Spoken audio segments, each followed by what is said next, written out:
Long distance relationship breakup ആവാനുള്ള പ്രധാനമായിട്ടും 5 കാരണങ്ങളാണുള്ളത്.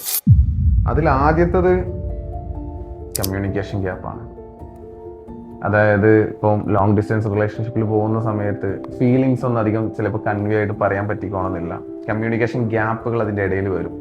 ഇവിടുന്ന് പറയുന്ന കാര്യം ചിലപ്പോൾ കോളിലായിരിക്കുമല്ലോ, പ്രോപ്പറായിട്ട് അപ്പുറത്തുള്ള ആൾക്കത് കൺവേ ആവണമെന്നില്ല. ചിലപ്പോൾ ഹാപ്പി ആയിട്ട് പറയുന്ന കാര്യം ചിലപ്പോൾ ഇയാളെന്തെങ്കിലും ഇങ്ങനെ പറയുന്നു എന്നുള്ള തോന്നലൊക്കെ വരാം എന്നുള്ളതാണ്. പിന്നെ പ്രധാനമായിട്ടുള്ളത് ട്രസ്റ്റ് ഇഷ്യൂ ആണ്.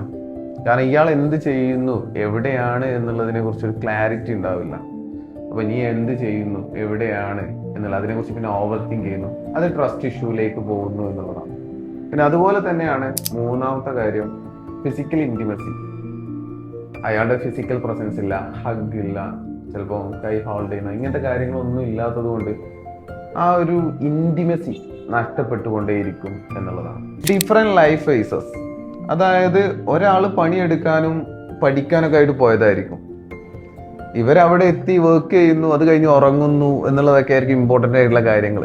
മറ്റേ കൂടുതൽ സമയം ഫ്രീ ആയിരിക്കും. അപ്പം അയാൾക്ക് തോന്നും ഇയാൾ എനിക്ക് പഴയൊരു പരിഗണന തരുന്നില്ല. ഒബ്വിയസ്ലി അങ്ങനെ തന്നെ ആയിരിക്കും, സമയം കൊടുക്കാനുണ്ടാവില്ല. അതവിടെ ഒരു പ്രയാസമാവുന്നതാണ്. പിന്നെ വരുന്നതാണ് എക്സ്റ്റേണൽ ഇൻഫ്ലുവൻസസ്, ഫാമിലി, ഫ്രണ്ട്സ്, ഇനി അതർ തിങ്സ് എന്നുള്ളതാണ്.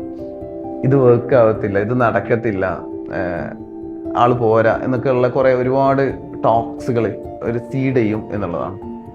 ഇതൊക്കെ പ്രധാനമായിട്ടും ഒരു ലോങ് ഡിസ്റ്റൻസ് റിലേഷൻഷിപ്പിനെ തകർക്കാൻ പ്രധാനമായിട്ടും കാരണങ്ങളാവുന്നത്. ഓക്കെ, ഇതൊക്കെ പറഞ്ഞപ്പോൾ ആരെങ്കിലും ഓർമ്മ വന്നിട്ടുണ്ടെങ്കിൽ ഒന്ന് ഷെയർ ചെയ്ത് കൊടുക്കാം.